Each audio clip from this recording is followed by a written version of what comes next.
কত মানুষের কাছে হেল্প চাইলাম, একটা মানুষের কাছে হেল্প পাইলাম না। এখন আমার দোস্ত শফিক ছাড়া আর কেউ বাকি নেই। গেছিলেন এসে? তাহলে গেছিলেন না? ও আচ্ছা, এই ফোন আইছে মনে হয়। এতদিন পরে তোমার মনে পড়লো? আসল কথা হচ্ছে আমি একটা বিপদে পড়ছি, আমার কিছু টাকা লাগতো। আমি অনেক চেষ্টা করছি, ম্যানেজ করতে পারি না, এই জন্য তোমার ফোন দিলাম। বিষয় যেহেতু টাকার, সমস্যাটা কি হয়েছে সেটা তুমি খুইলা বলো। পরশুদিন যে জ্বর এসেছে, জ্বরের সময় আম গাছ আমার ঘরের উপর পড়ছে। এখন কিছু টাকা লাগতো ঘর মেরামত করার জন্য।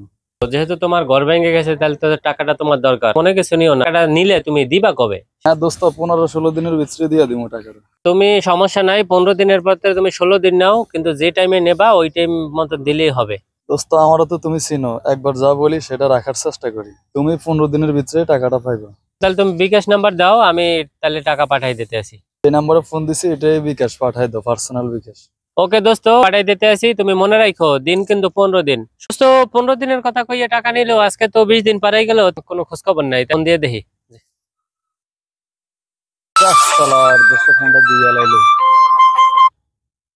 দোস্ত আমি তো একটু জরুরি কাজে বলাইছি, তোমার টাকাটা আমি দিমু, আমার খেয়াল আছে।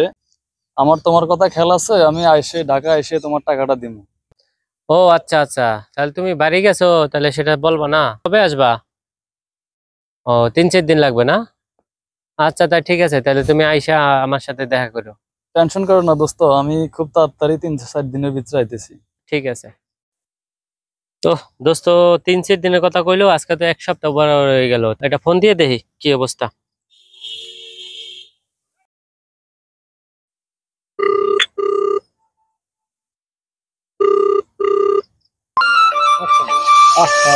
টাকা তো ম্যানেজ করতে পারি নাই, তাহলে কি করুন, করলে কাইতে দিই।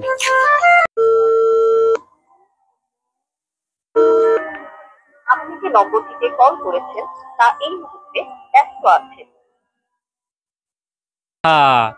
টাকা দিয়া টাকাও হারাইলাম আর আমার দোস্তেরও হারাইলাম।